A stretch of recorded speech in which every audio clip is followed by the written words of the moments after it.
Hi, everyone. I would just like to welcome everybody here today. Just want to check that you can all hear me okay before I continue. Yes. Great. Okay, Yes. so we shall Yes, that's begin. good. Thank you, everyone. We'll kick off the session then for today. So first of all, I'd like to welcome everyone here today. Welcome to the Dóchas Safeguarding Working Group's Safeguarding Session Series. So today is the first of 4 sessions that the group will be running over the next couple of weeks. Today's session is titled Integrating Safeguarding Throughout the Organisation.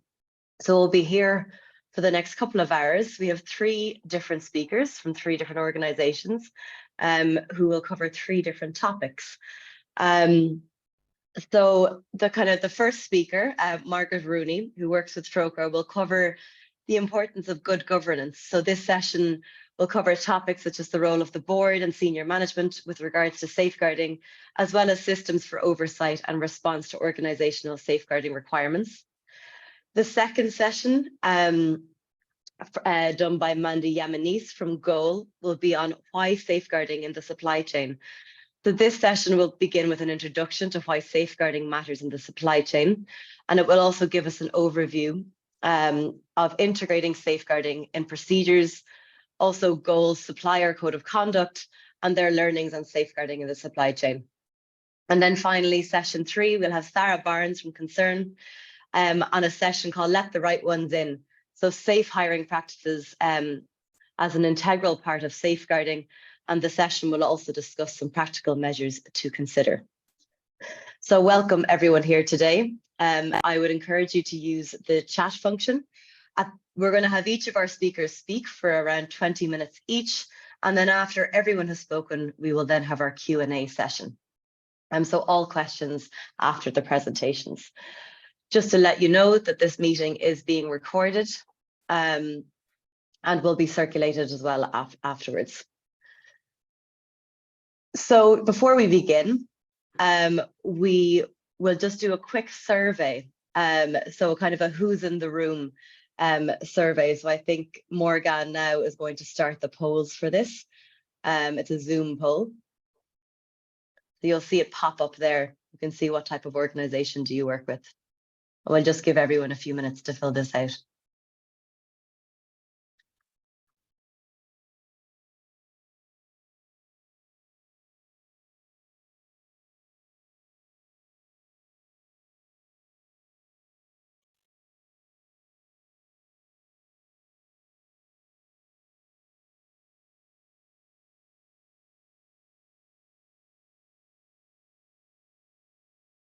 Thanks everyone for filling in the poll. We'll just give it another minute to give people an opportunity to let them know where they're joining us from and what is their role in the organisation.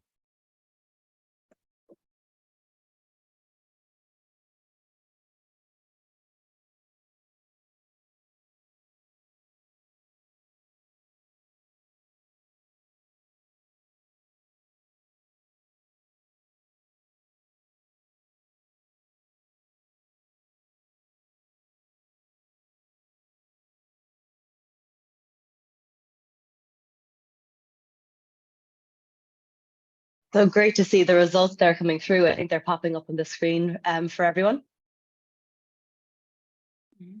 You can see a mix of different people joining us. So a lot from international non-governmental organisations, some based in Ireland, but also many based outside of Ireland as well. And also great to see, oh, sorry, it's disappeared from me now, but I can see there's people joining us from many different organisations there. We've got some local national NGOs and also some independent consultants and a mix of staff within organisations. We've got senior management, leadership, we've got technical expertise, safeguarding specialists, programme staff, finance and admin staff, and some others as well. So welcome all and thank you all so much for joining.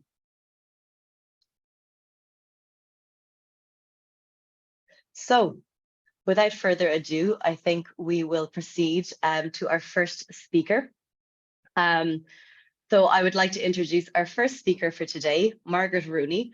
Margaret is the head of safeguarding with Trócaire here in Ireland. So Margaret worked in the health service in Ireland for over 25 years.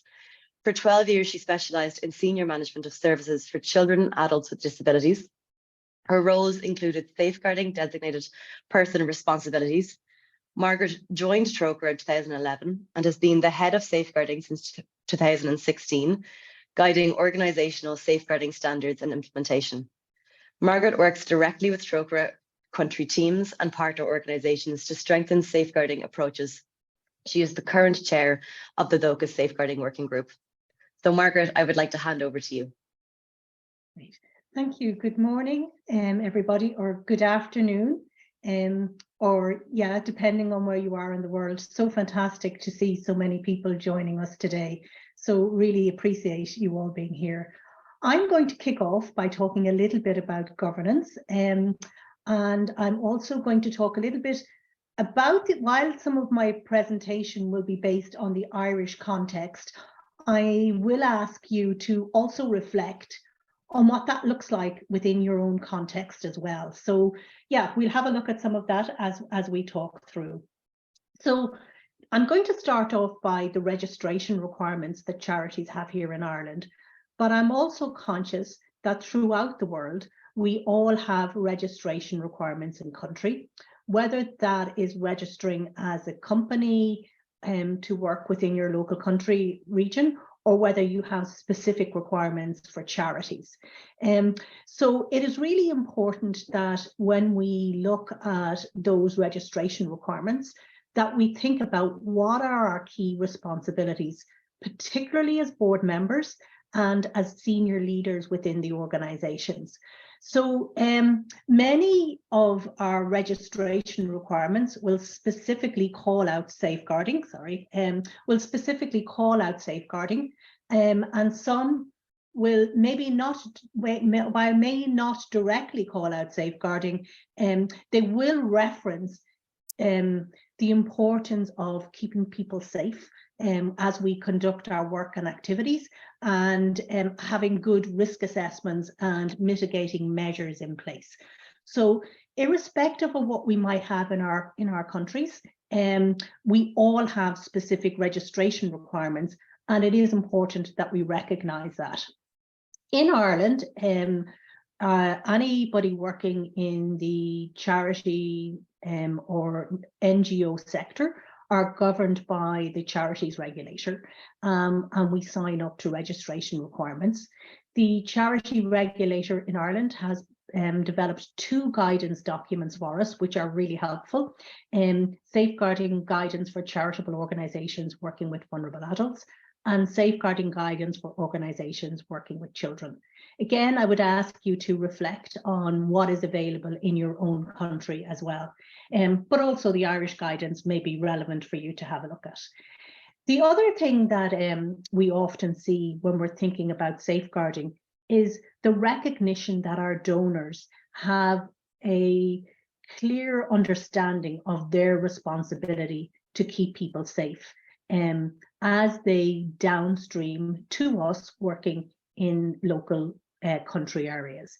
I did a quick Google search just to see what I would find, and the 2 that I felt were important to share with you today was one piece that came up in relation to Irish Aid, and the other in relation to FCDO.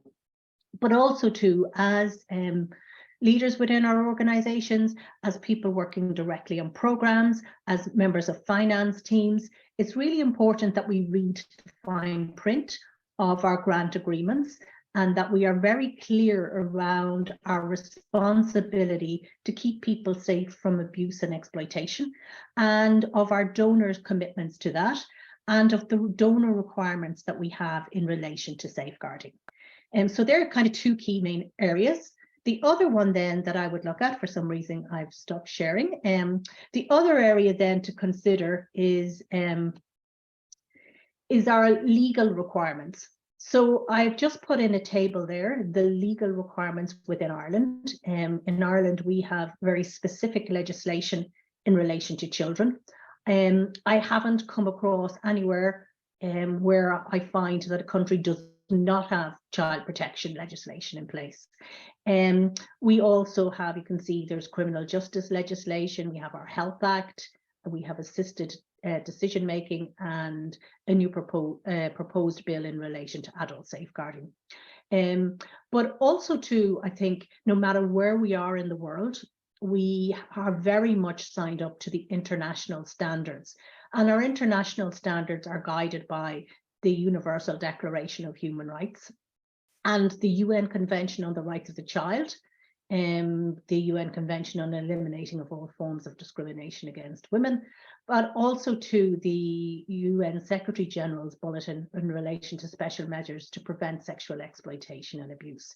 So really important that we as safeguarding specialists in our organisations and leadership within our organisations are very familiar with those guidance international standards and are able to ensure that our safeguarding policies adhere to these standards, and that these are something that we are sharing with our staff, with our communities, and have good systems in place to make sure that abuse and exploitation is prevented within our organizations, but also that we have measures to respond. But of course, you know, I've started there and I've looked at our legal requirements, I've looked at our grant agreements, and I've looked at our registration requirements. All very much items that are guided to us around what we should have in place and why we should have safeguarding in place. But I'm going to just stop now and just do a quick Mentimeter, because obviously those requirements that we have to have safeguarding in place are not the only reasons why we do safeguarding. So Morgana is going to launch a Mentimeter there. So I would be grateful if you would just put in some words around what you think is really the main reasons why we would do safeguarding.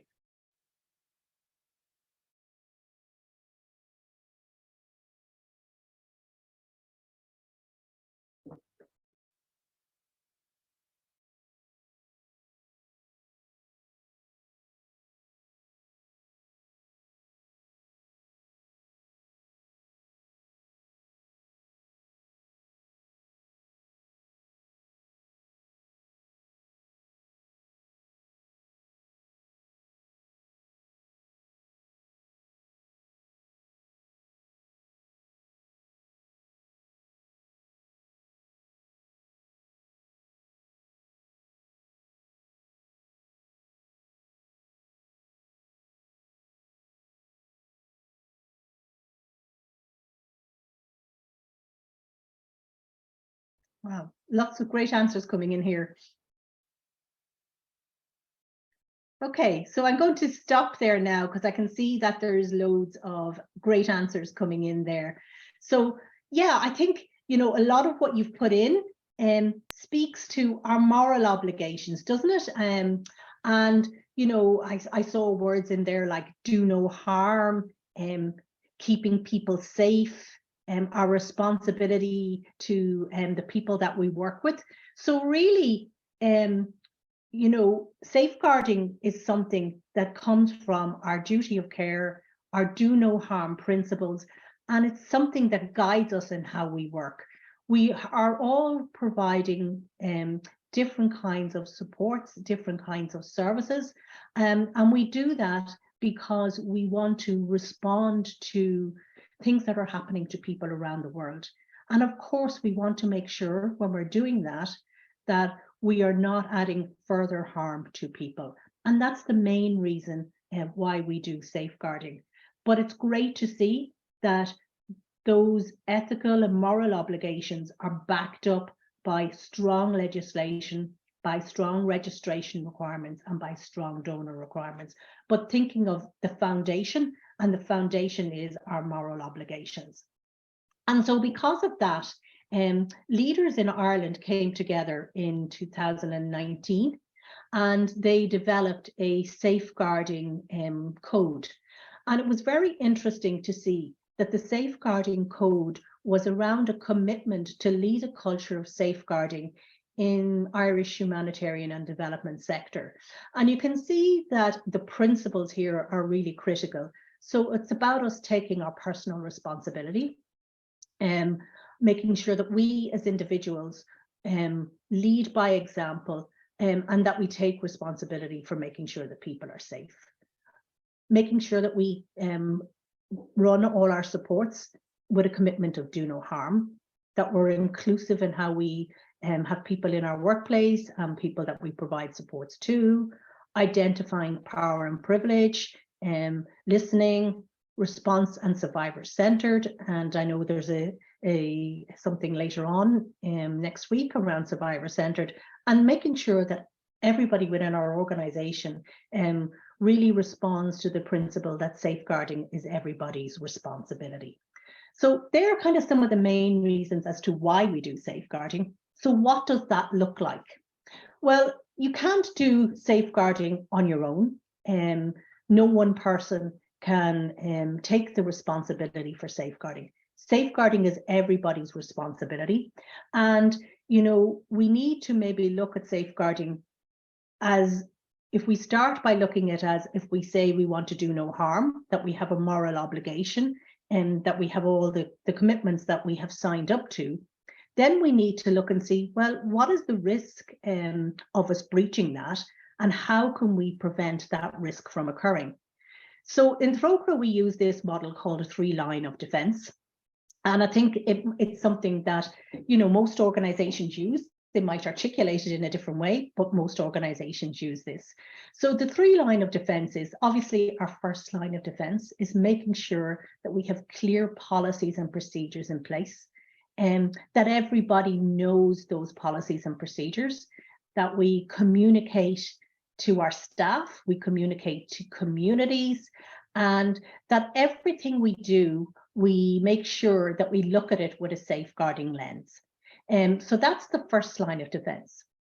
The second line of defense is making sure that the risk or the potential of safeguarding breaches are brought up through the organizational structure, and that at leadership there is a very clear recognition of what could happen if there is a safeguarding breach.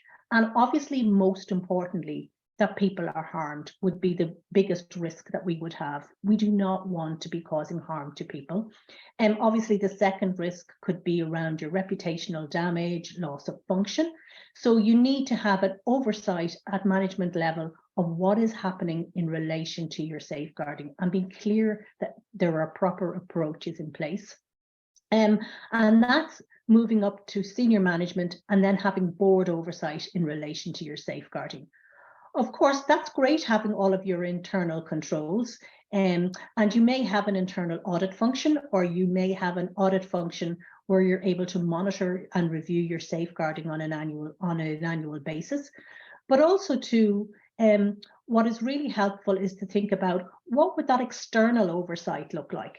And there are lots of maybe external audits that we can take that are available through various networks, but thinking about our external audits and how somebody outside of our organization is looking in at what we have in place in relation to safeguarding, not just our policies and procedures, but also what that looks like in practice. That is quite healthy for organizations to do, because it helps us take a step back and to examine our safeguarding approaches and make sure that we are in line with best practice, and we are living up to our commitment of keeping people safe. This is just what that kind of looks like in Trócaire. So our organizational risk is that safeguarding people from exploitation and abuse by our staff or others who represent us, or as a result of our programs and activities. You can see there the description of the risk. And in Trócaire, our safeguarding is managed by our organisation Human Resource Committee of the board. They're a subcommittee of the board. Our first line of defence are all our people. So myself as head of safeguarding, our focal persons in countries, a nominated board member, and you can see the various policies and procedures that we have in place. Our second line as such is our compliance. making sure that we conduct regular audits of our safeguarding internally, and that there is a board oversight of what we do in relation to safeguarding, that we report to at least on a quarterly basis and monitor our safeguarding implementation. And also to, the last piece that I spoke of was an external audit. And we in Trócaire had an external audit in 2019, and we plan to do that again next year. But really useful to have that external lens that can help you to self-reflect and make sure that what you're doing is in line with best practice. So there's some of the things that particularly boards and senior leaders need to think about. How are they going to ensure that all of this is in place? And this also, how this feeds into our in-country legislation, our registration requirements, and our donor requirements. And also, most importantly, keeping people safe. So what do those systems look like? Well, the main systems that we would like to have in place are around prevention. So obviously, we want to prevent abuse rather than having the response mechanism as the main piece that we look at. So if we can prevent abuse, we would look at that by having things like a commitment statement in place, safe recruitment, which Sara is going to talk about, and not just recruitment of our staff, but everybody who represents your organisation. So obviously Mandy is going to talk particularly about procurement and your supply chain, and having strong codes of conduct that link into those international standards that I spoke of earlier, and that staff are not just signing a code of conduct, but really understand the nuances behind each statement within your code of conduct. Also really important that there is a mechanism within your programming and your safe programming of introducing that code of conduct to people within the communities that you work with. Having strong safeguarding policies, risk assessments, and safe program activities. Training is critically important so that we all recognise that safeguarding is everybody's responsibility. Communication, monitoring and auditing. If we're doing that, hopefully we're creating awareness and we're creating environments that do not tolerate abuse or exploitation, but create safe environments for us all to work in. But even with doing all of that prevention work, concerns can happen. And it is really important that we have the systems in place to respond to those concerns. So what does that look like? That looks like safe complaint mechanisms that have been developed in consultation with the people that are going to use those complaint mechanisms. So in consultation with communities, in consultation with your staff. Then you need to think about, well, if we do get that sensitive complaint, are we sure that our complaint system is safe to ensure confidentiality and to ensure no further harm to people who have raised complaints, to people who may be the survivors and people who may be the subjects of the complaints? So we need to have those mechanisms in place. But more importantly, what we need to have is we need to have a particular response mechanism in place. And usually that's a case management process that responds to safeguarding complaints. Thinking about and understanding our local context. So what is our in-country legislation? What are the requirements for us to report to authorities? What is our labour law like? For example, if there is an allegation against a person, can we suspend that person while we're investigating? Quite complex to go through all of that, but it's really critical. And I suppose what's more important is the support mechanisms for people who may be involved in a safeguarding concern, and thinking about the care for survivors and people who are involved in the complaint, and ensuring that we have a very fair process. And then thinking about onward reporting. That might be onward reporting to the authorities for some cases, but it's also onward reporting to our donors. Many of our donor requirements have that we need to advise them of safeguarding complaints. Not the details of the people that are involved, but certainly of the nature of the complaint and our processes which we take to respond to that complaint. So they're kind of the systems that we need to have in place. And then just looking at, I'm just watching the time here as well, just looking at the people that we should have in place. So what I tried to do was look at some of the key roles in all of our organizations. And the green there are sort of the people that would be involved from a safeguarding perspective. Obviously, safeguarding is everybody's responsibility, but some of the people behind driving safeguarding and ensuring good governance around safeguarding would be your safeguarding lead. Potentially, you might have safeguarding focal persons. It really depends on the size of your organization. Who is in your case management team? The role of your executive leadership, your director or your CEO, depending on the size and structure of your organization. And a board member or subcommittee who are your dedicated board oversight of your safeguarding. Obviously, this structure around people will vary depending on the size of your organization and the structure of your organization. Whether you are an organization with 10 staff or 400 staff would be very different. If you're an organization that relies predominantly on volunteers, that may look different than an organization that has a staff base. But it is important that you think about the different roles, and even though there may be people taking on different responsibilities, and some people might be taking on 2 responsibilities, that's okay. But it is important that we think about all of those. Also, too, what's really critical from a governance perspective is around differentiation between your board and your executive leaders. So within organization structures, we always need to have an independent board.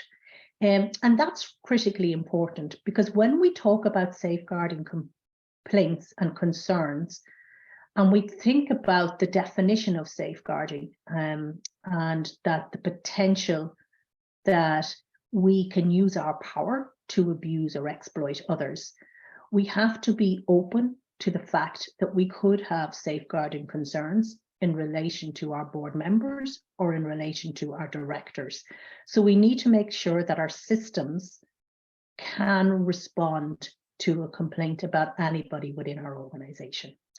So here is just on this slide here, it's just kind of a breakdown of what's the difference between a board representative and a director or a CEO of an organization. And you can see that the board representative is taking mainly an oversight role, is asking the questions when various different proposals are brought to the board, is asking the questions when regular reports are sent from the management committee to the board around what is happening. They are asking what's happening in relation to safeguarding. And obviously, if there is a very serious case within your organization, your board will need to know about it so that they can respond to any questions that may come their way in relation to that, and also that they are reassured that the case is being managed appropriately. And obviously your senior leadership, your director or your CEO is the one who really leads on the organization culture and promoting positive behavior. Organizational culture is probably one of the critical areas. It's the environment, it's how we work, it's how we treat each other with respect and dignity.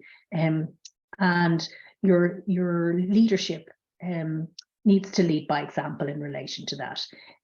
Taking responsibility for the day-to-day oversight and management of safeguarding, ensuring resources are in place. So you can see both there on both those tables. I'm not going to go through them all, but you can see the difference between your board representative and your directors.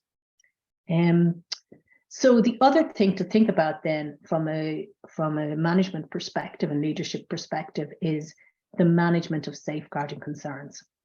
So thinking about who receives safeguarding concerns and complaints, who manages the response.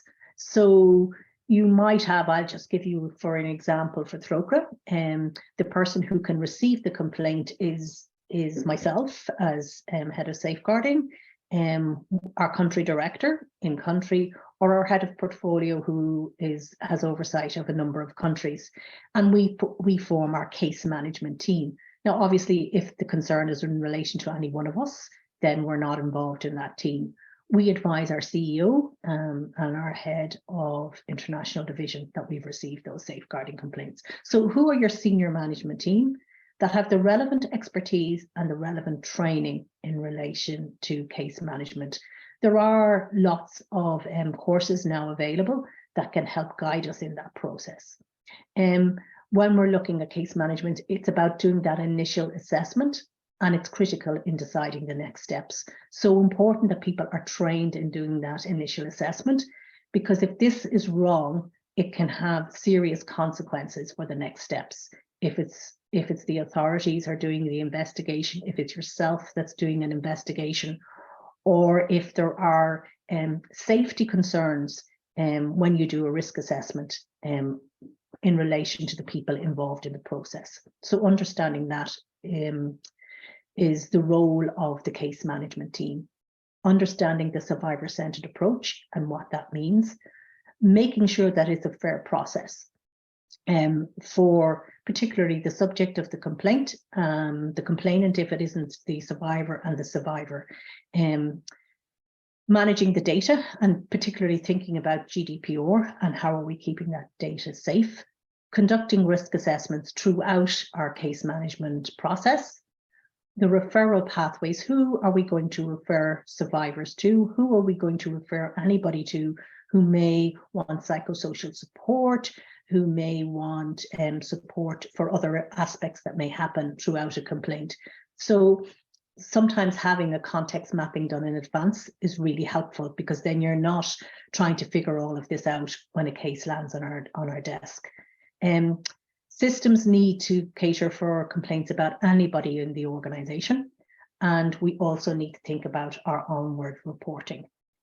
So I'm just going to finalise this with a last Mentimeter. So Morgan, I'm just going to go back to you, if I can stop share here. Morgan, I'd like to go back to you, if I could, please, to launch the Mentimeter.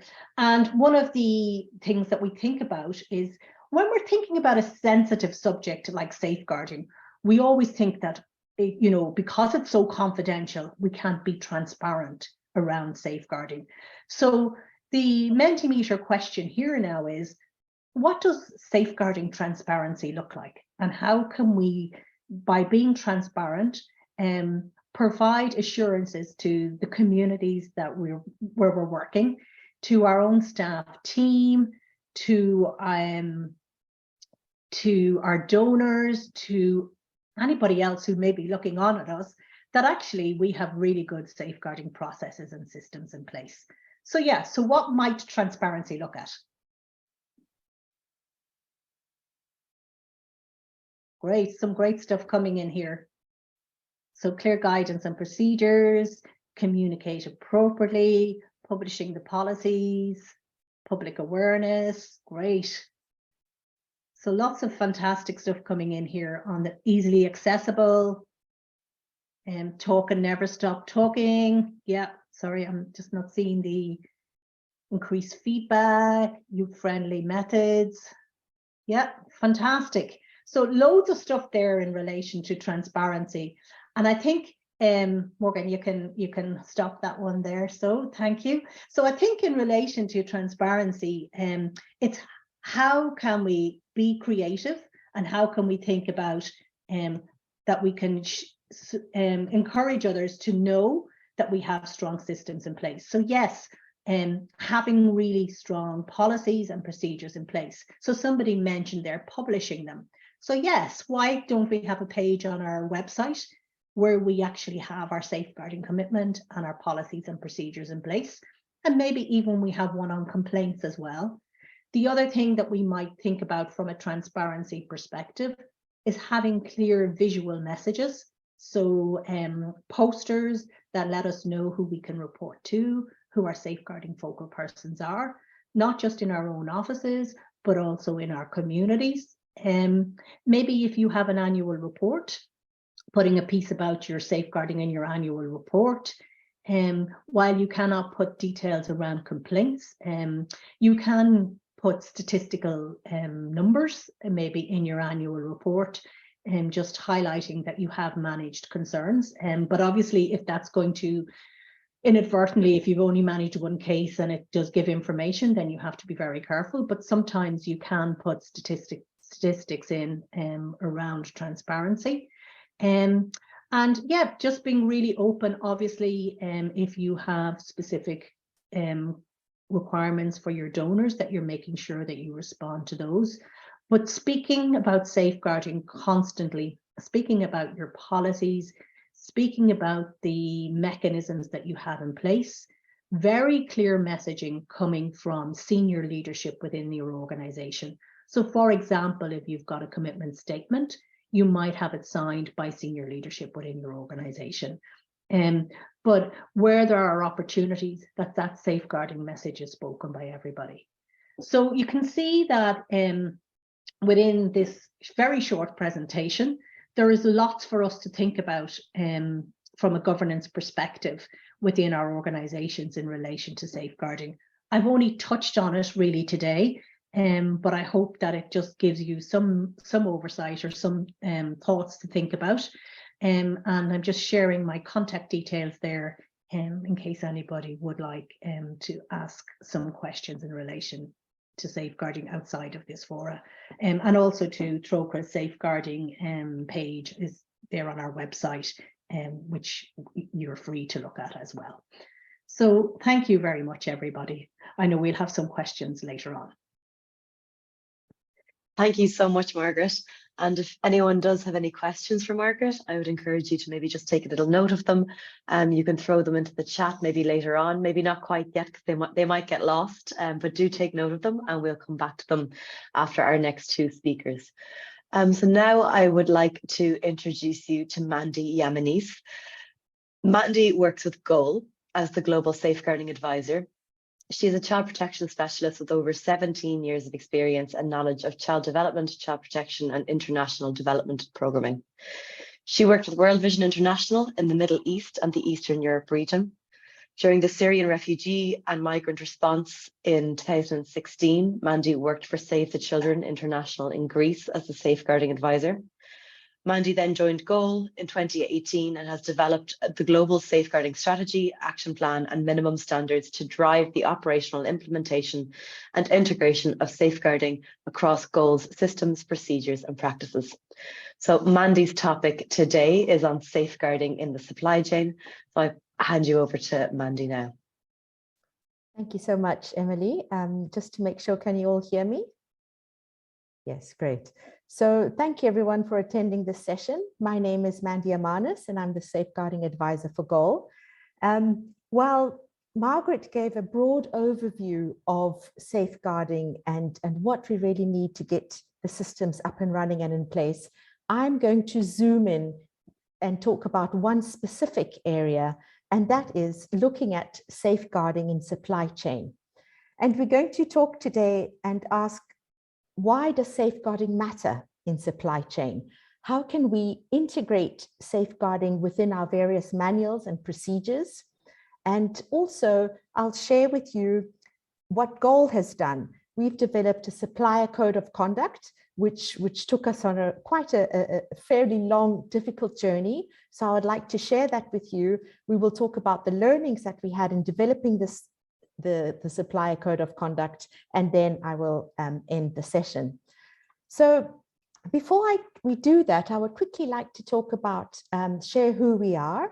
GOAL is an international non-governmental organization with a proud history spanning for more than 4 decades of humanitarian response. We currently work in 15 countries, and in 2021, we reached more than 6 million people. So let's also start with a Menti, just to make sure everybody's active and engaged. And I would like to ask, why does safeguarding matter in supply chain? I'll stop sharing and I'll hand over to Morgan. If you can just type your thoughts there. Why do you think safeguarding matters in supply chain?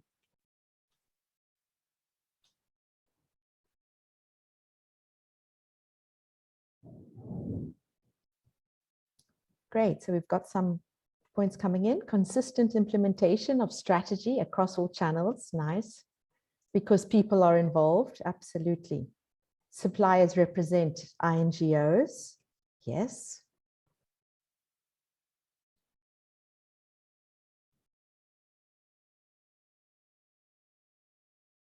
Suppliers deliver supplies to beneficiaries and in contact with staff. Perfect. Perfect. Okay. Huge scope for abuse of power.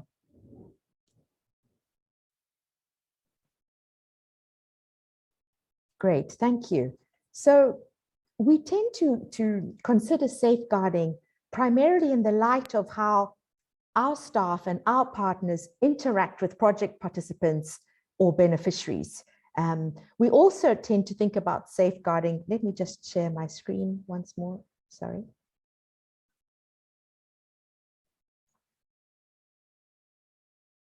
Okay. We also tend to think about how we interact with each other in our office environments. But it's important to note that office environments also include our operating vehicles. It also includes our storehouses, our warehouses. And not only do we need to think about the way our staff and partners interact, we also need to look at suppliers and contractors. They may or may not have direct contact with project participants, and therefore this could be a potential for possible safeguarding incidents to occur. Partners, staff, suppliers need to be trained. They need to be vigilant. They need to be aware of how to prevent and to report abuses that take place. So I think it's important that we aim to ensure that our principles and the expected behaviors that we have as humanitarian workers are made explicit. They're made explicit throughout our different procedures. We need to empower our suppliers and our contractors, strengthening their own internal processes while reviewing our own processes. So, as I mentioned, our areas of work also include operating vehicles. And I think it's important we talk about the drivers, the role of drivers and the cars and fleets within our organizations. They play an integral role of safeguarding. And why? Well, drivers interact with staff on a daily basis. These staff are both male, they're both female. Drivers often drive long distances. Sometimes they have to overnight in the field. These long distances can also create some challenges. For example, when there's language barriers. And I want to give an example that I've had as an international staff flying into a country. I don't speak the language, the local language. And the particular experience which remains in my mind till today was when I flew to Georgia. I don't speak Georgian, and we drove for 8 hours from Georgia to Abkhazia. And it was in the middle of winter. We drove through a mountainous area. So it was snowing, the roads were wet, really slippery, and the driver was just driving so fast. I was terrified. 8 hours, I was absolutely terrified. And I didn't know how to communicate with him. I didn't know how to tell him, please slow down, please don't go so fast. So this is a challenge. Language barriers is a challenge. The way our drivers behave and interact with either staff or beneficiaries is a challenge.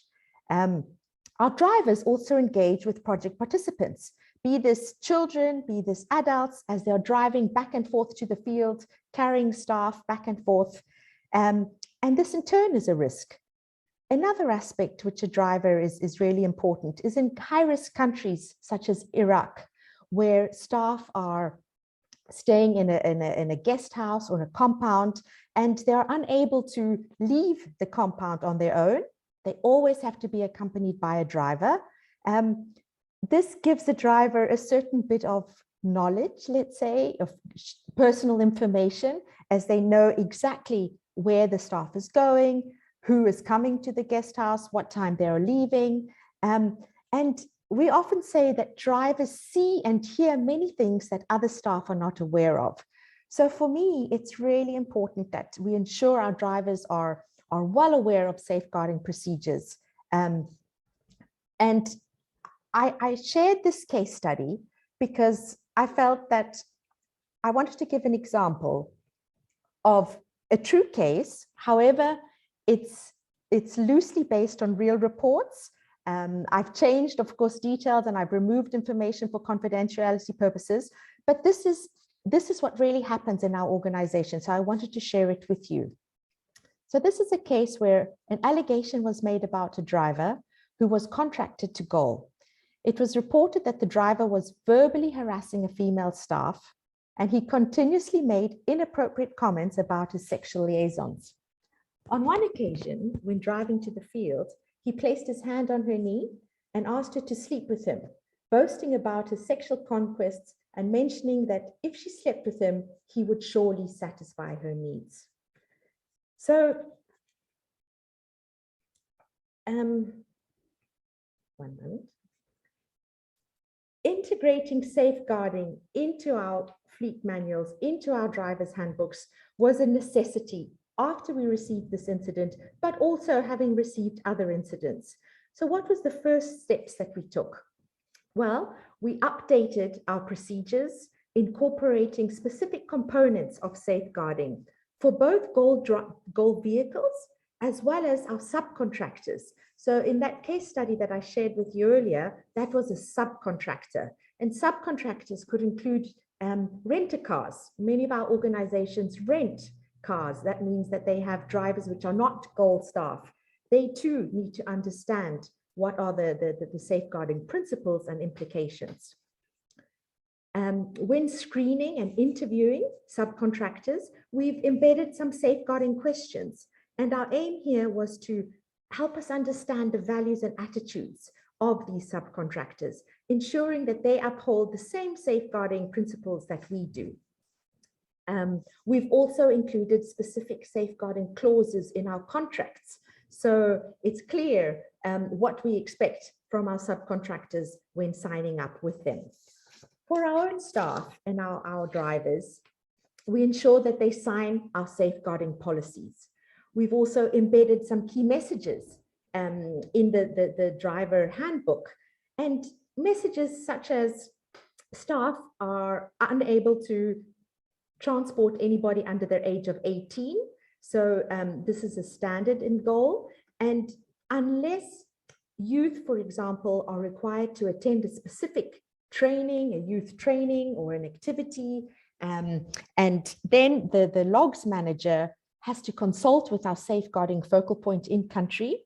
And if it's deemed absolutely critical to transport youth, we need to obtain parental consent or a guardian consent so that we can transport the youth. So key messages like these were embedded and integrated into our different manuals. We also ensure that we give trainings for our drivers. And these are not only for full-time drivers, but even temporary drivers who have temporary contracts. So in an emergency setting, many drivers are hired very quickly. They may be with us for a month or 2 months. Even they receive safeguarding trainings so they understand what are the behaviors expected of them and how to report in case they have any concerns. So we've spoken about the drivers and our vehicle and our fleet being a place of work. But what about our warehouses and our stock, where we keep our stock? So warehouses are also a place of work. They are predominantly male environments. So it's important we try to ensure that these environments are not intimidating for women. Within our stock management manual, we've integrated safeguarding 2, reiterating behaviors required to treat all colleagues, regardless of their gender, with respect. We've added in concrete actions. So when our staff are going to set up a warehouse or going to inspect a warehouse, they think about various potential risks. So thinking about protection, gender, safeguarding risks. For example, looking at the bathrooms. Do we have adequate bathroom facilities? Looking at the lighting. Do we have sufficient lighting? What is the security like in the warehouse? Trying to create environments where no abuse and harassment can take place. Also, it's important to give safeguarding trainings or safeguarding briefings to all warehouse staff, regardless whether they're full-time staff, whether they're casual laborers, often organizations bring in casual laborers to help us load and unload, depending on the circumstances. Whether these are full-time employees or whether these are contracted drivers, they need to receive some sort of safeguarding training or briefing, and important for them to understand our reporting mechanisms.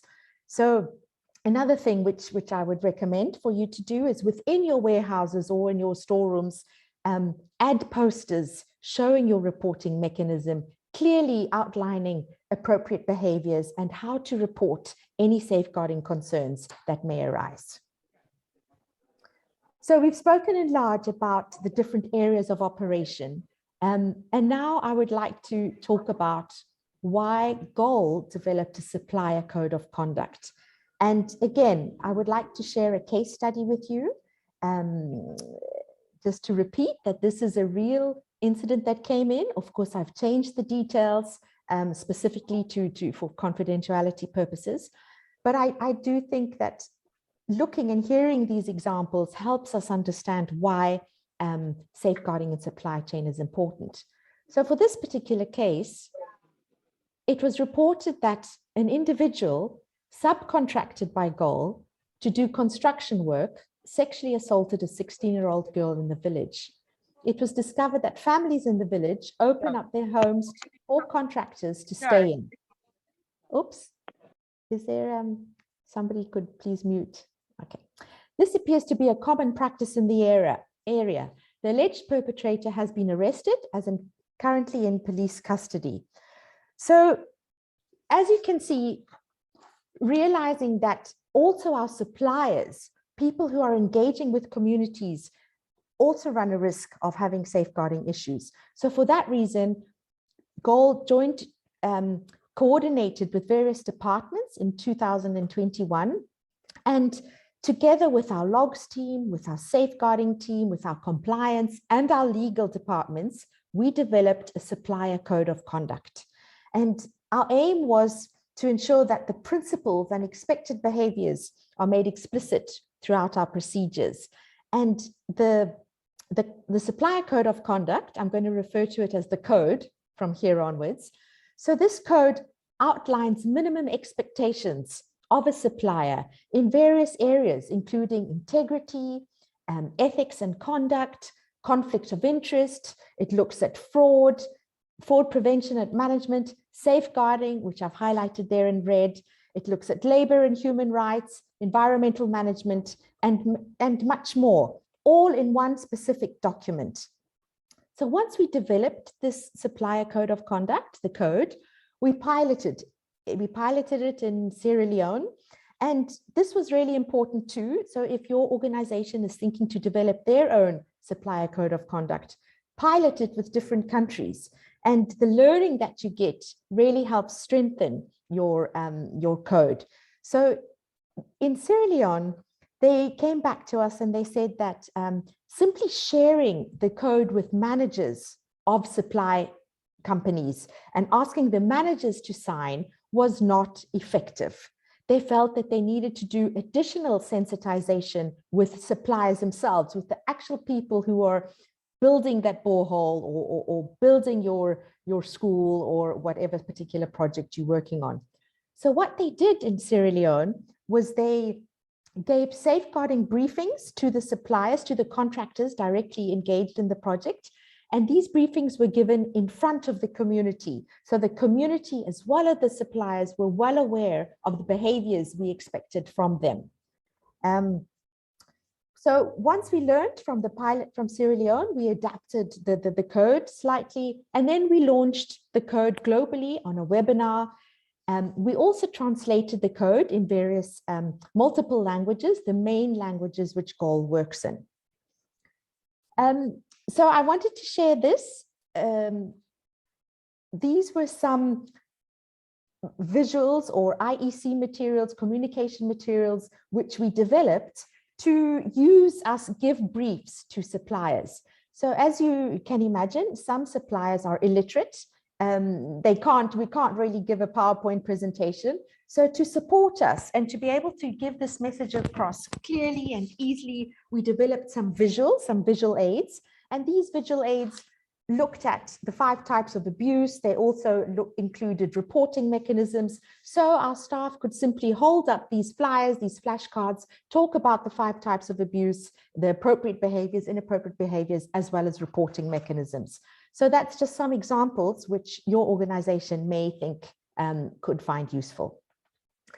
And then 6 to 8 months after we developed the code and we launched the code, we wanted to see how our country officers were doing. How were they getting on with this supplier code of conduct? So we launched a user feedback survey. And this survey was for logs and procurement and safeguarding focal points in country. And the feedback we got was really interesting. So we saw that country officers were really not 100% clear as to when to use the code. They were questioning, do we use the code only for suppliers that supply us with over and above X amount of dollars? So for example, over 5,000 US dollars. Or do we use them for all suppliers? Is it mandatory? So it was clear that additional training on when and how to use the supplier code of conduct was needed. The survey also came back and said, great that we had translated it in 5 languages, but as we worked with local contractors, local suppliers, these key languages weren't as useful as we thought. Many of them couldn't understand because we had to use quite a lot of legal wording. So they came back and they said that the code needs to be further translated in local languages so that the local suppliers themselves can understand exactly what that means. They also said that there was duplication between the supplier code of conduct and our terms and conditions. So this was something that we needed to look at and review.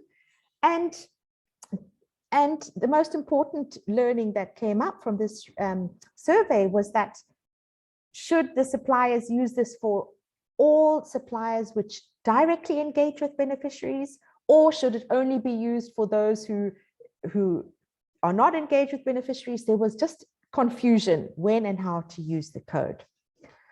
So in 2022, we went back to the drawing board and we looked at how could we make this practical. So we developed a risk-based approach. And the idea was for country officers to go back to the drawing board and to do a mapping of high risk, medium risk, low risk suppliers. And according to which category the suppliers fell in, we would then undertake various different procedures. So we looked at a risk-based approach. We also looked at how we're going to track whether suppliers have signed our code or received briefings. So within our order tracking system, our order tracking sheet, we inserted a row. So now either the logs teams could include which suppliers have signed the code, which suppliers received the safeguarding training. And this is really, really important for those of you who have ECHO funding, because ECHO has recently launched a new PSEAH requirements, which is due in April, by the way. And under this new requirement, we need to show which suppliers sign safeguarding code of conduct and which suppliers have been tracked. So we've included a line to show that within our order tracking system. We also then updated and reviewed our terms and conditions, so deleting and pulling out any duplication that was in the code. And then we had another webinar with our logs and procurement and safeguarding team in country. Again, just constantly to hear what were their concerns, what were their challenges, is it clearer now, do they feel more comfortable with the process? And to end off, I wanted to end off sharing the learnings that we've had throughout this process of integrating safeguarding in the supply chain. The first learning is that clarity is really, really important, and that is needed at the start of the process. Really looking at the applicability of the measures that we as organizations share from HQ with country offices, you know, how are we launching these organizational codes, and then how are they working practically in the field? So what we are now doing is that we are reviewing all our procurement manuals. We're restructuring them, and in this time we will ensure that they include key elements linked to procurement, including ethical procurement procedures such as the supplier code of conduct, such as safeguarding, such as due diligence at large. So we will have one manual which includes all those different aspects. We want to embed these important themes in the manual so that we don't require a separate document to look at the operational procedures. So just one manual which will include everything. And within this manual, we will unpack the categorization of the suppliers. As I said, for example, high-risk suppliers. What is needed for high-risk suppliers? Granted, all suppliers will sign the code of conduct, but specifically for high-risk suppliers, we will need to conduct a safeguarding briefing. So what will this briefing look like? Will it be a 1-hour briefing? Will it be a short 10-minute briefing? We will include who will give the briefing. Will it be the logs and procurement team? Will it be a safeguarding focal point in country? And remember that we have to be practical. So in many countries, this number of suppliers we have are huge, over 100, over 500. So how can we make this practical? Another question we will ask is, for example, will we give training to just managers of the supply company, and then it will be their responsibility to cascade the training down to the contractors, the people who are actually engaging in the community, or will that be a gold's responsibility? Also looking at what visual aids do we need? Do those visual aids that we've developed, are they functioning? Are they working? Or perhaps should we develop a simple video? And this video could be shared with the managers of suppliers, and they could link it to our order tracking sheet. So the idea is, before we actually engage with the supplier, they need to look at the video, then sign our code, and then we're ready to start engagement with them. So all these points will be added into our new updated manual. Also, clarity is needed. When will the supplier sign the code? Will the supplier sign it when they first engage with us as an organization, or will they sign it at the quotation stage? So again, this is really important, and specifically for those people who are in the logs and procurement who need to follow certain timelines and structures. Another learning that we've had is to make sure that we have a contact person at HQ at all times. So if the country officers have any queries, they always know that there's someone they can go to who can support them, someone that can be a sounding board. What do you think? Is this supplier a high risk? Is it a low risk? Is it a medium risk? We want the country officers to do their own mapping, deciding the different levels, but of course we will be there to support them and just help them think through the process. And to be honest, this is an evolving process.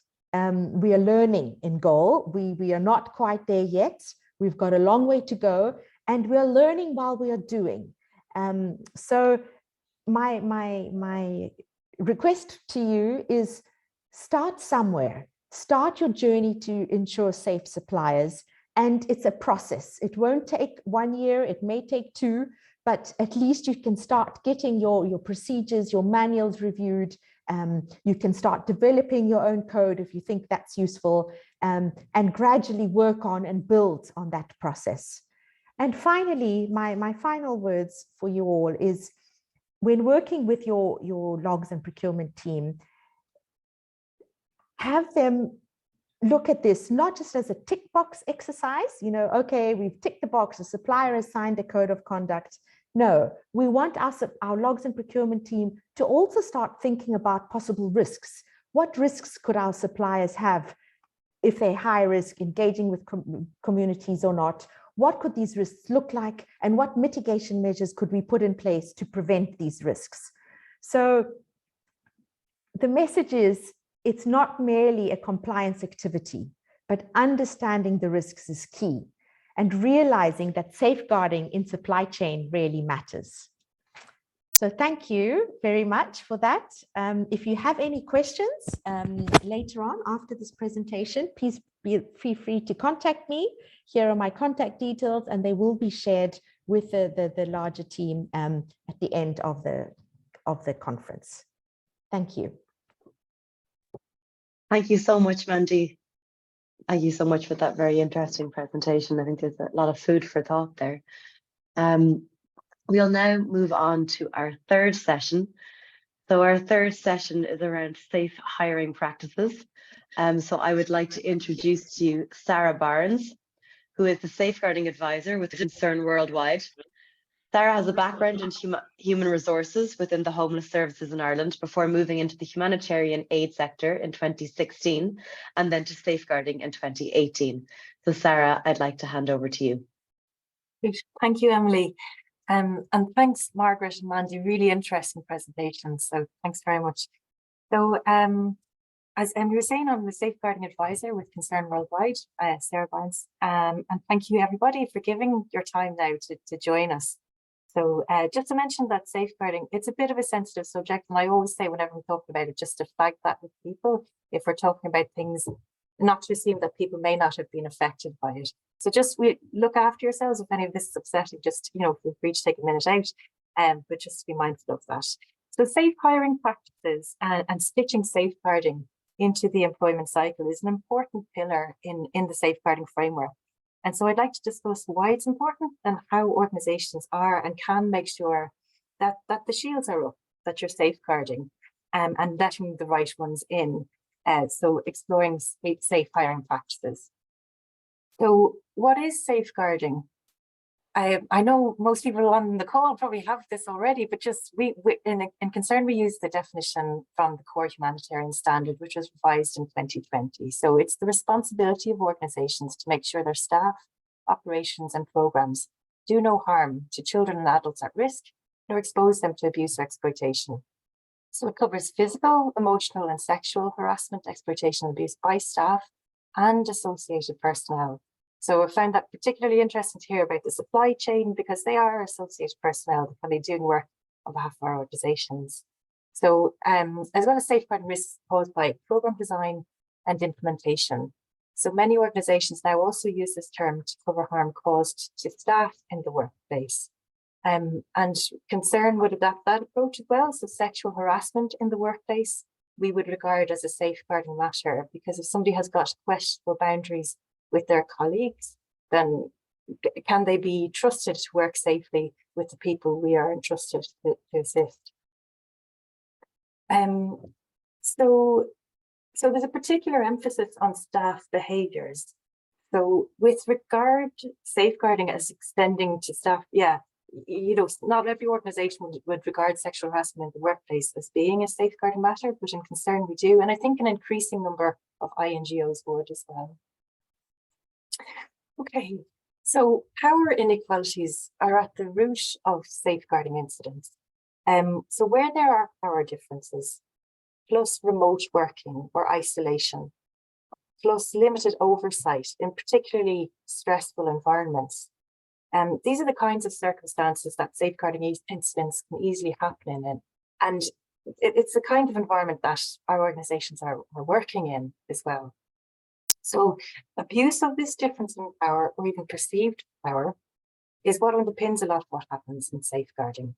Our work and our roles in the aid sector push us and our colleagues in positions of power. Those who have less power can be more vulnerable to risk of abuse, neglect and exploitation.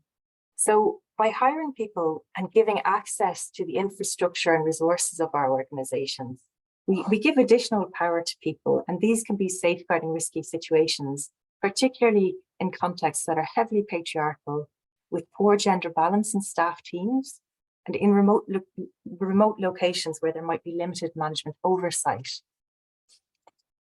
Okay, so it's really important that we don't let the bad apples in. So how do we go about that? So safeguarding needs to be kind of stitched in throughout the employment cycle. And when we're looking at the employment cycle, we consider what are the safeguarding risk mitigation measures that can be built in as we try to ensure that our staff, partners, suppliers, contractors, subcontractors, interns, volunteers, researchers, etc., that they all adhere to the expected behaviours outlined in our organisation's code of conduct. So that diagram is taken from an image. It's the Safeguarding Resource and Support Hub in Nigeria developed a useful guidance about building safeguarding into your HR practices, and I'll share that in the chat after. We need to have a particular focus on recruitment and selection, as this is the gateway into the infrastructure and positions of power within communities that we aim to assist. Okay, so what's the problem? So harm has been and continues to be caused by people who are hired and retained by organisations in the humanitarian aid and development sector. People who cause harm don't wear labels. People who cause harm can seek out loopholes or weaknesses in recruitment practices to gain access, for example, to children or adults at risk in contexts where there may be limited legal protection. So people who sexually exploit children are not seen as monsters until they are caught. And until they are caught, they're often regarded as very nice people, pillars of society or organisations. They can have excellent CVs. So how can we accurately judge character? So what do we need to do? We need to be letting the right people in, kick the bad apples out and make sure they don't continue to move around in the sector. And we need to strengthen our response systems to ensure that a zero tolerance for harm and abuse is applied. So demonstrating a positive safeguarding ethos from the start of the relationship with a candidate or future employee in how the job is advertised, it starts to convey the message that this is an organisation that takes safeguarding seriously. And this is a good thing for candidates to see. It can be good for candidates to see that they are potentially joining a safe organisation. So it can be more appealing as well for candidates, as well as letting people know, people who may have intentions of causing harm, letting them know that your shields are up, that you're safeguarding, and that you're not a soft target for people. So at this point, Morgan, I'd love it if you could just share the Mentimeter just around what are some of the challenges to having really robust and safe hiring practices. So hopefully you're able to access the link there. And there's some suggested barriers or challenges to having really safe, robust hiring practices. So I'd just love to get a sense from people on the call about which ones are prominent in your organizations. But the things like getting reliable references, getting timely response from candidates and referees. People choose their own referees. It can be difficult to authenticate them. People may not hold the qualifications that they claim to hold. People might lie about their experience. And emergency situations, they can require speedy recruitment of staff, which can result in people cutting corners in processes. Organisations might have limited time and resources. There's different employment law. There's different perceptions or misconceptions about what information is safe and appropriate to share in relation to safeguarding in references. And a lot of this kind of hinges on balancing protecting the organisation from litigation versus the risk of a bad hire or hiring a person that may cause harm. And then there could be different legislation under employment law and under privacy law about the criminal background checking of candidates. And also you're considering GDPR compliance too. The systems for doing criminal background checking can be a challenge in some of the contexts that we work in also. And making change happen in established systems can be really challenging as well. So it's just really interesting to see organisations may have limited time and resources, systems and legislation for criminal, doing the criminal background checking can be a challenge. So thanks for that, Morgan. I'm going to pop up my screen share again.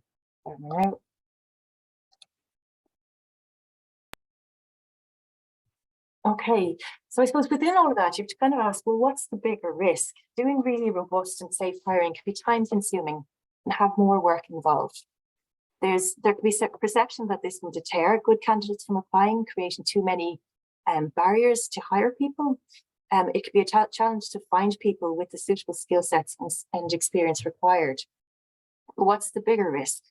So we want to balance the rights of the applicant and ensure that they have a positive experience through the recruitment process, but also balancing this with our responsibilities to protect children and vulnerable adults in our work. So the principles to apply in hiring is that we have transparent, fair processes, and we have an equality lens. One of the values within Concern is that we believe in equality. So that needs to underpin all of our work, but balance with responsibility to safeguard the children and adults that our organisations are entrusted to assist.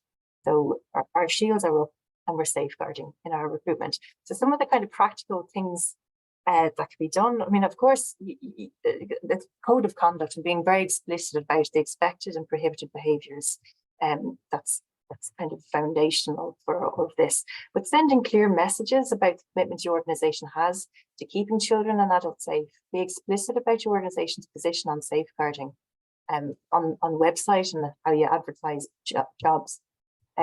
Giving fair notice to candidates, they can self-select if willing to go through the rigorous screening process. So you need to be telling people if you are doing criminal background checking, and that's recommended particularly if the role involves contact with children and vulnerable adults. They need to be given fair notice. It shouldn't come as a surprise last minute that someone's going to be criminal background checked to get the job. We'd recommend risk assessing roles. Some jobs are higher safeguarding risk than others. It depends on the level of contact that they might have with children and adults.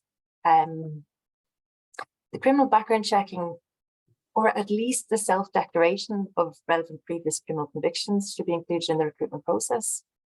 Having equitable hiring processes, realistic criteria that does not unintentionally exclude good candidates. Having a gender and equality lens on hiring practices, gender balance on the teams that you're hiring into, and gender balance on hiring panels is a safeguarding measure in itself. Build in safeguarding competencies into the job descriptions and performance management processes. Safeguarding is everyone's responsibility. Build in the code of conduct, the expected behaviours into the contracts of employment. It's everybody's job. Interview panels should be trained and sensitised in safeguarding. Include safeguarding specific questions in interviews and assessments. Have a healthy, respectful curiosity about gaps in CVs. Be upfront about the expected behaviours in advance of candidates joining and throughout the employment cycle.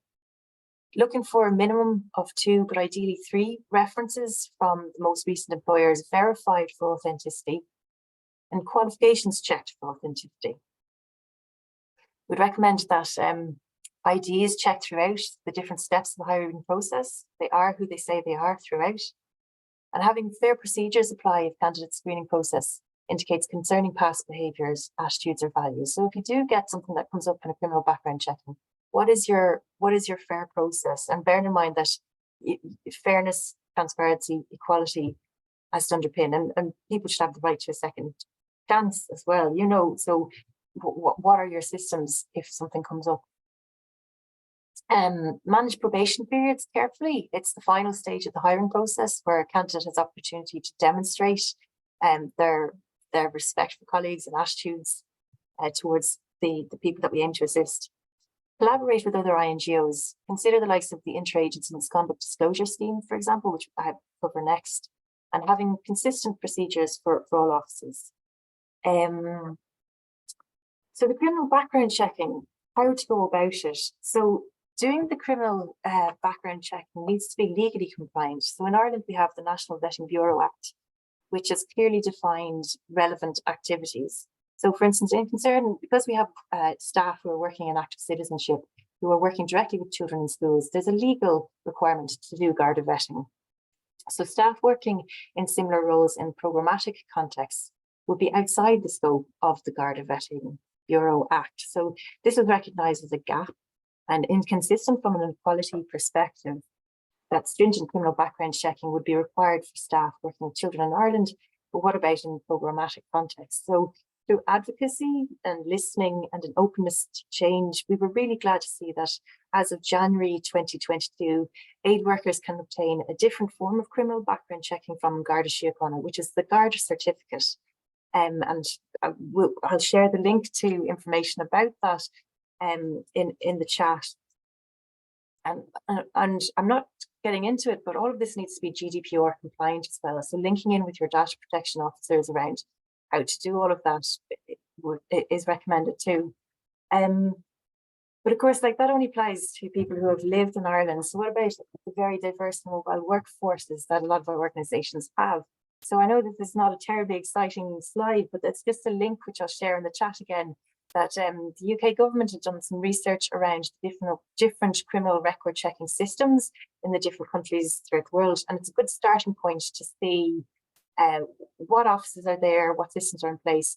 Not every context that we work in will have systems that you can do criminal background checking, but you know, this is a good starting point. But of course, local research will be needed, and kind of local legal advice is needed as well to see, is it legally compliant under employment law and under privacy legislation that you can ask candidates for their previous criminal record. So we sought legal advice, and then it was a thing that staff in the HR department might test it to see, is there cost involved? How long does it take? Is it easily accessible?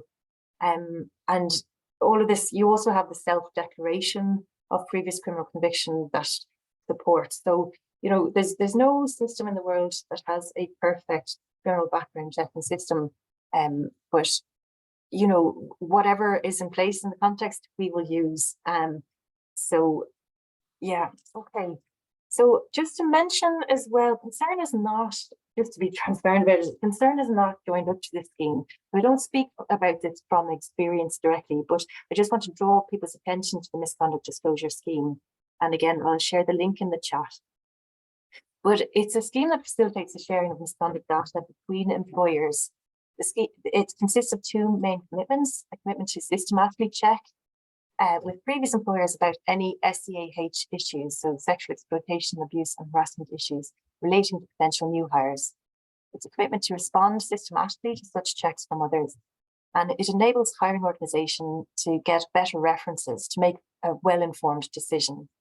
The scheme is intended to ultimately cover all staff in positions of power over affected people, including both national and international staff in INGOs. So I suppose it's for organisations to do their own research about it, to see, is this something that fits with, you have the systems in place, but you're going to be able to sign up to it. And this is something that your senior management team agree is the right approach to take, but it is something that's available for INGOs. So who might abuse? So I suppose anybody could be causing harm. There's research that supports that in most cases, the harm doer can be, it can be known, sorry, something's popped up my screen there. Sorry. Yeah, the harm doer is in most cases known and trusted by the victim or survivor. So it's for us to bear in mind that anybody could be causing harm. So anyone who we involved in our organisation could potentially cause harm. So we want to make sure that we're absolutely letting the right people in. And just by way of a short video, I suppose we want to be learning as we go through all of this. And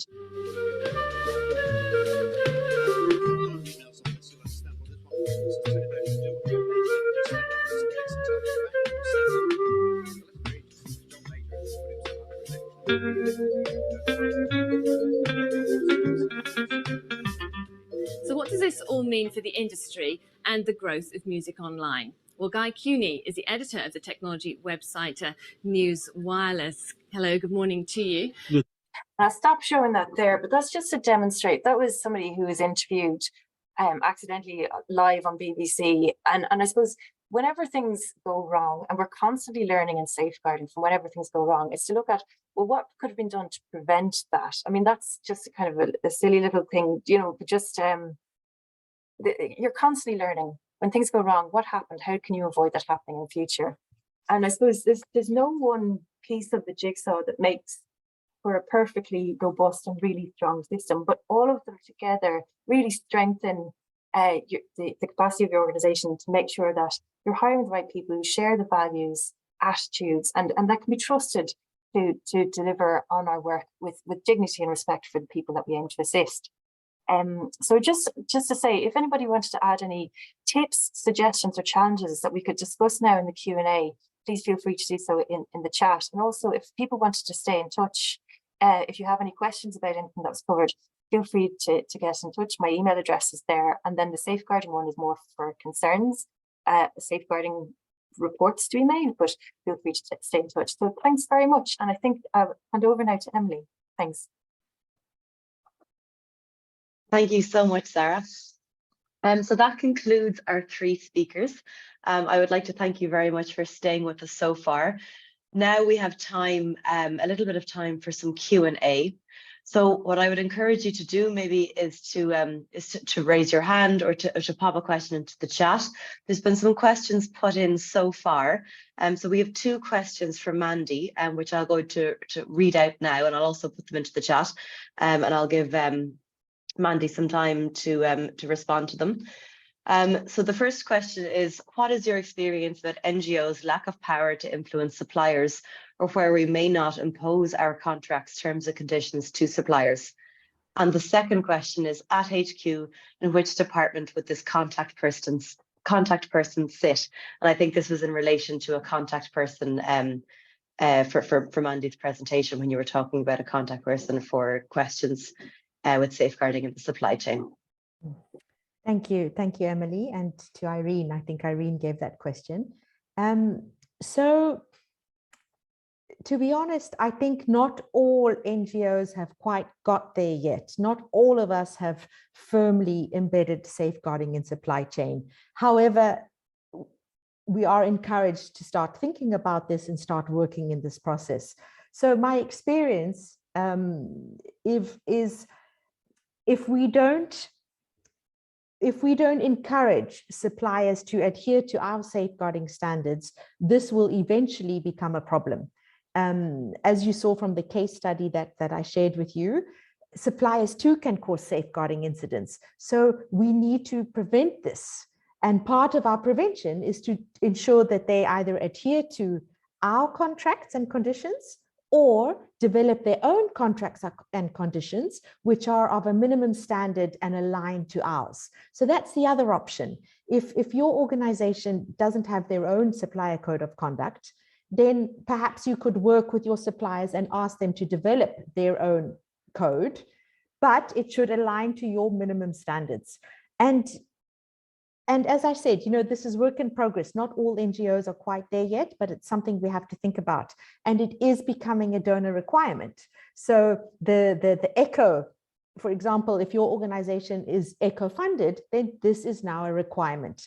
So you have to really start putting the procedures and processes in place, and deciding as an organization, would you encourage suppliers to sign yours? Or would you encourage them to develop their own as long as it aligns to their minimum standards? I hope that's answered your question. And then for the second question, at HQ, which department would a contact person? So this ideally would sit in the logs and procurement team, because the logs and procurement team are working on this supplier code of conduct, working on all the manuals and the procedures. So having someone sit in the logs and procurement team at HQ so that country officers can call them at any time for their support, for their backup. And the message which all 3 of us have given today is that safeguarding shouldn't be in silos. So whenever this logs and procurement may need support, they can contact their safeguarding focal point, contact the safeguarding advisor, and they too can jump in and support if there's any questions or something which is not quite clear. So I hope that's answered your questions, Irene. Thank you, Mandy. Margaret or Sarah, would you like to add something with regards to your organizations, with regards to that first question? Please do.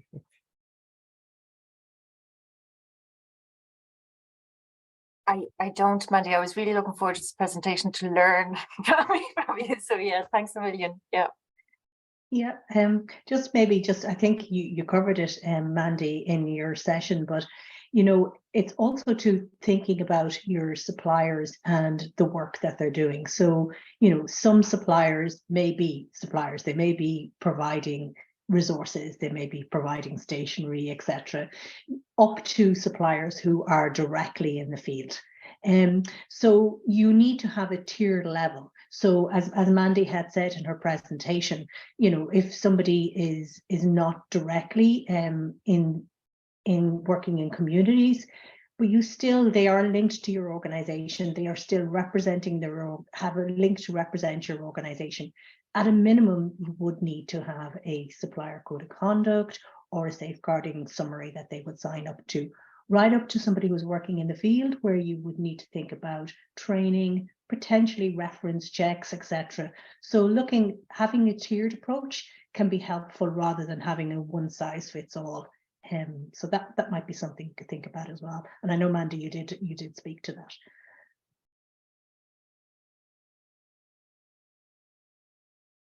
Thanks, Margaret. Does anybody have any more questions or even anything to share, any observations or comments as well? I know there's some questions and answers going on in the chat as well, and Sara has shared some helpful links as well on the topics she spoke about.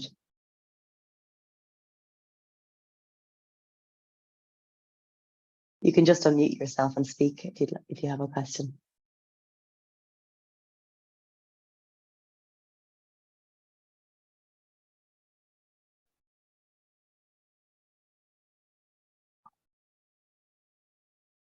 And I see as well there have been in the chat about is the misconduct disclosure scheme GDPR compliant, and thanks Eli on that as well. Yeah, like I suppose each organization has to do their own due diligence around it, but they say on their website that they are GDPR compliant, and I think that there's about 150 or so organizations that have signed up to it, and to my knowledge that there haven't been issues so far with it, but it is a new scheme, and yeah. Thanks. There's a question there in the chat from Ellie. So for smaller organizations, I think this might be for you, Margaret, and for smaller organizations, the 3 levels of defense might not be suitable or feasible. Do you have any advice? Yeah, so I think you're absolutely right. I think, thanks, Ellie. You know, we are talking about organizations that are very different in size and structure, and there's really no one size fits all. But I do think, so if we think about all organizations should have policies, procedures in place that is well known by their staff and well known by communities, so that are articulated well. And so that would be thinking about your first level. The second level, though, is, you know, just oversight. You know, do you yourself internally run an annual sort of audit or review to make sure that you're keeping your practices in place? So that doesn't have to be done necessarily by different people, you know, so it's having your policies and procedures, and then how do you make sure that your standards are maintained? And usually the way you make sure your standards are maintained by having some sort of review or audit. And I think there definitely in every organization, there would be some sort of governance, you know, a small board. There needs to be that level of sort of independence from the day-to-day functions that govern the organization, that sort of take a leadership role in asking the questions about safeguarding, that recognize their registration responsibilities in relation to safeguarding, and that perhaps they might be the ones to receive the annual audit. So, you know, even if it's internal or external, that they are saying, you know, what do you have in place? How can we be sure that that's up to standard? And can we see what you're doing on an annual basis? But I think also to both Mandy and Sara spoke to the fact that safeguarding is a journey, you know, that we may be starting out at something and we will be trying to bring things in place. So I think that's the day-to-day processes of our safeguarding. And that's where if you have a small team of 10, that's what your small team of 10 are working towards. But still your independent board will be asking the question of, you had an action plan, you had a journey plan in place, where are you on that journey? What's working well, what's not working well? And having that level of oversight, I think, is really important. But, you know, we all lead by example. So safeguarding is not just about policy, systems, oversights, reviews. It's actually about our personal behavior. It's about a culture in which we operate.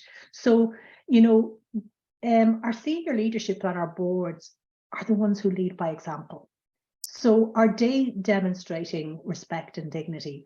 Are we demonstrating in what we do that, you know, that balance of power is kind of balanced out in how we respect and how we interact with people? I think that's probably critically important. And have we created that environment where people feel free to speak up? Because that's what's really critical. So are people safe to speak up, no matter where they are in our organizations, and not feel, and I think that's where things like whistleblowing, or, you know, we don't have to be whistleblowing policies, but something that actually clarifies no retaliation, that I feel safe, that if I see something wrong, that I know that I can say that. And there, so the cultural context, I think, in organizations are something, no matter how big or small, that we can all critically work on. So yeah, I think definitely no one size fits all, but no matter how small the organization is, there are elements that we can all bring into it. Yeah, so thank you, Ellie, for that question. Thanks, Margaret. I think not unrelated to what you were just saying, there's another question there on how do we make senior management, or how do we make senior management team commit to safeguarding as focal points? So Margaret, Mandy and Sara, you might all maybe want to come in on that one, because I think it's relevant to everybody. So maybe, Emily, if I go back just to the leaders in Ireland, and, you know, we did have some leaders in Ireland come together in 2019 and sign the Safeguarding Code. And I thought that was, you know, a really critical step, you know, and obviously that won't be happening everywhere, but I think commitment statements are a starting point. So so in Trócaire, we have our commitment statement, and it's signed by Bishop Crean, who is our chair of board, and Caoimhe de Barra, who was our CEO. That's our senior leadership saying we take this very, very seriously. So some of those things can be done. So think about, how do senior leaders demonstrate to us that they take it very seriously, and that they follow up on safeguarding, but also to remember that when people sign up to the roles of boards and leaders, they are taking on specific responsibility that's enshrined in legislation. It may not specifically call out safeguarding, but it does call out about ethical organizations, responsibility to keep people safe. You know, there are loads of things that are in those guidances that help us look and see how we can move forward on that. Yeah, I'm sure Mandy and Sara have some thoughts on that as well. Yeah, if you don't mind, could I add? Sorry, Mandy, do you want to go ahead? Okay, but just to say, like in terms of senior management, there's so many plates spinning and there's so many competing priorities. But I think that it's to recognise the risk involved. Like the stakes are high if safeguarding is mismanaged or if things go pear-shaped. You know, and that there's been an awful lot of learning in the sector. You know, that we unfortunately keep having these opportunities to learn. But you know what happened in 2018 in the sector and safeguarding it should be quite sufficient to kind of demonstrate that this is something that really needs to be taken very seriously, you know. And yeah, and I think that having a board member who is a safeguarding focal person as well can be really helpful. You know, that senior management team have to regularly report on safeguarding to the board, and the board needs to be satisfied that the systems are in place, that the organisation can deliver the work safely. Sorry, Mandy, do you want to add there? Thanks, Sara. Yeah, I mean, over and above everything that both of you have said, I think in Goal, what we found is important is working with your HR, Wani, I saw Wani's put this chat in, working with your HR to ensure that at a management level, safeguarding is part of their performance review. So they can clearly highlight, you know, what have you done this year as part of your performance? You know, what have you done to bring safeguarding to the forefront, to highlight safeguarding So that's one aspect, working with HR to add it in as part of the performance review. Another point could be to work with your senior management team and make sure that safeguarding is on your SMT agenda, and be this every month or every quarter, bi-monthly, highlighting the safeguarding progress that you've made, the challenges that you've made, really push that safeguarding is also up there on the SMT's agenda is another way to make them commit to safeguarding. And then, as Sarah said, risk registers. Take the time, work with your senior management team and identify risks with them so that they can then take that up to the country director or whoever's in charge of risk registers, and they can include these in the risk register. All these are different ways of making sure that management are on board and are starting to really talk the talk, right? Walk the walk as part of their work. Thank you. Thanks, Mandy. We have a question in from Lorraine. So Lorraine said that suppliers play a critical role in the safeguarding of our programs and beneficiaries, and that we heard this from Mandy today. Lorraine's question is, as organizations follow, or whether we as organizations follow through enough when suppliers break the code of conduct, and do our policies have enough power to hold companies to account? Okay, thanks, Lorraine. So yeah, that's a great question, and yes, the answer is yes. Our supplier code of conduct should include a section on breaches of the policy. So if the supplier breaches our policy in any way, what will happen? And it's also very important that legal advisors in country review the supplier code of conduct to make sure that it's in line with their labor laws and regulations, for example. So if there is a breach, then we are able to terminate the contract with the supplier, if depending on the gravity of the situation, or we're able to not pay the supplier. That's another option. So it's very, very important within the supplier code of conduct to outline what will happen if the supplier breaches our contract, and to outline the different actions that will be taken. Would it be termination? Would it be not paying until they've done their safeguarding training, for example, depending on the gravity of the situation? So thank you. Thank you, Mandy. Are there any other questions or comments, maybe, or any other observations? You can feel free to unmute yourself and just speak. Hello? Yes, hi, Masha. Hi, I'm Masha, indeed, from Goal. And I have a question for Sarah, I think it would be, because she gave a safeguarding definition.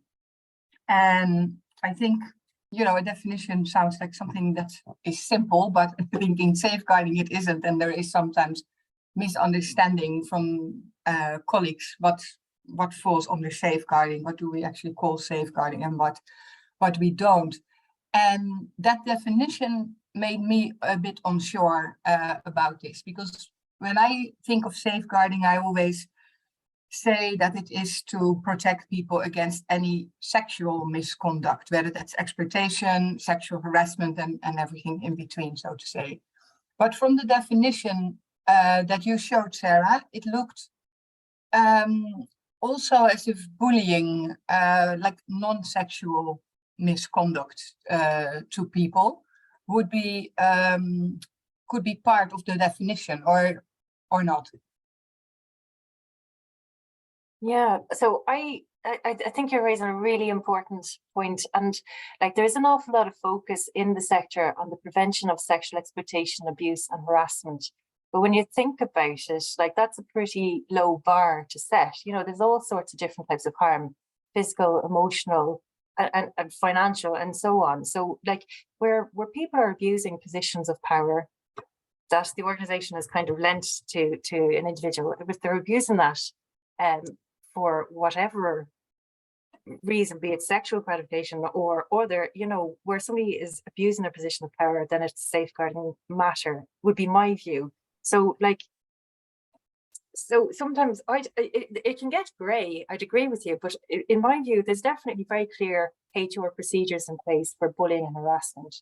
However, if those are not addressing the situation, if, for example, there's systemic bullying and harassment, or people have reported and the harm continues, then I would see that as being a safeguarding matter, because it's harm that's happening and isn't being addressed through the HR procedures. So and also, like, why is this a safeguarding matter? Because, like, if you have staff that are having that experience in the workplace and then they're expected to go out and treat people with dignity and respect, it doesn't promote that kind of culture. So that would be my view on it. I know, like, people want things to be very kind of linear, as in, like, this is safeguarding, this is not. Like, it's broader than the prevention of sexual exploitation, abuse, and harassment. I don't know if that's answering your question, Masha. Yes, yes, it definitely does. Thank you very much. And that Thanks. also is, your view is also reflected then very clearly in concerns definition. Yeah, thank you. Yeah. Thanks, Sarah. Cheers. Yeah, maybe just if I could come in on that just a little bit, I think as well, is just, if you think about, you know, extending the definition to all, you know, to beyond sexual exploitation and abuse, to physical abuse, to emotional abuse. If we think about what's going to prevent that and how do we respond to that, you know, I think what we have seen in the past in the sector is we've seen things like a child safeguarding policy, a safeguarding policy, a PSEA policy. I think they're all used interchangeably. But if you look at that, in order to prevent abuse of any kind occurring, the strategies are still the same. The mechanisms are still the same. You still have to do safe recruitment. You still have to have a good code of conduct. You still have to have training and awareness, and you still have to do safe programming. So from that perspective, I think that's why it's really helpful sometimes to bring it all into one definition. But I do appreciate that, because the prevalence of sexual exploitation and abuse in the sector has been so high, that's probably where the conversation has gone. But that doesn't mean that we should ignore the potentials for other abuses to occur. I think, don't know whether that makes sense or not, but yeah, I think the broader definition is quite important then. Yeah. Thanks, Margaret. Thanks, Margaret. And thanks, Masha, for your question. Wani, I can see you have your hand up. I don't think we can hear you. Wani, would you like to maybe write your question into the chat, because I don't think we can hear you. And in the meantime, we have 2 more questions that have come into the chat. So what is the difference between safeguarding and child protection? Are there crossovers? Who would like to take that one first? I don't mind, will I? Margaret, Mandy, okay. Okay, so in some ways, I think that it's a thing of language. You know, I think that I think, is it in Spain or in you know, child safeguarding and child protection, the terms we use interchangeably. But in terms of, you know, protection with a capital P, as in protection programming and so on, you know, that could be about harm that is happening in communities caused by members of the community, whereas safeguarding would be harm that's caused by staff of an organization. I think that would be, and there's loads of crossovers, like in concern, the protection safeguarding functions have been put together into one unit, because, like, if harm is happening, the survivor is going to need the same kind of supports, no matter who's caused the harm. It's just that when it comes to safeguarding, the organisation has got broader responsibilities around the response. And just to mention as well, like, there is an awful lot of focus about responding and trying to clarify which box they fit in, but ideally your work is preventing these things arising in the first place, because if you're dealing with reports and they're going to come up, the harm has already happened, you know, so prevention ideally is where we focus a lot of our energies on. I hope that answers your question okay, Tom. Yes, thank you very much. It definitely does. Thank you. Thanks, Sarah. There's another question in here from Emily. Can you recommend a good template for safeguarding risk assessment, please? I'm currently using tools from Keeping Children Safe.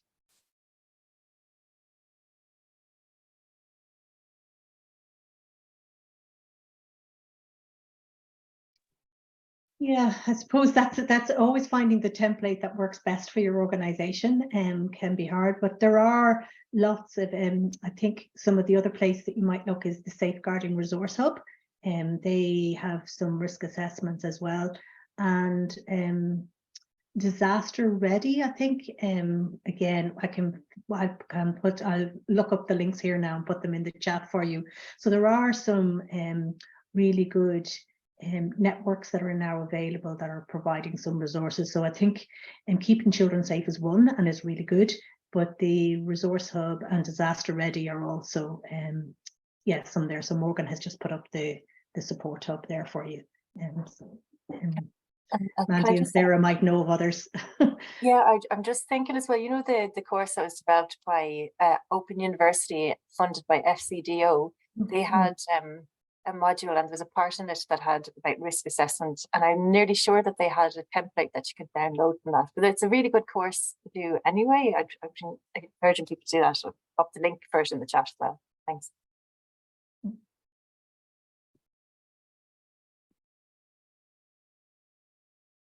Great, thank you. Wani put a message there, and there's no question, but Wani would like to recommend that the working group continues to share resources for continued learning, just in case anyone misses that in the chat. Are there any other questions?